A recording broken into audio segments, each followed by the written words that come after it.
মা, তোমার কিছু হবে না। ডক্টর, তাড়াতাড়ি অপারেশন শুরু করো। স্যার, সীমান্তে এখানে হামলা হয়েছে। মা, এখন আমার যেতে হবে। তুমি তো বলেছিলে সবার আগে দেশ। হালার পুত্রই, আজকে তোদেরকে আমার হাত থেকে কেউ বাঁচাতে পারবে না। এখন তোমরা দেখবে যে দেশ বাঁচানোর জন্য আমার কি শক্তি। সামনে যাও।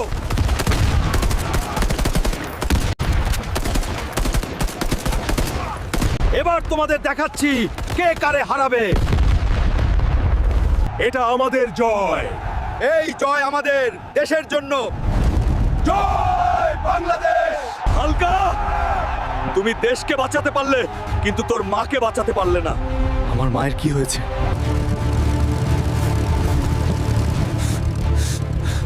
আমাকে ক্ষমা করে দাও মা, আমি তোমার জন্য কিছু করতে পারলাম না। আমাকে মাফ করো। চিন্তা করো না হালকা, তোমার বন্ধুরা তোমার মায়ের জন্য লাইক, কমেন্ট, সাবস্ক্রাইব করবে।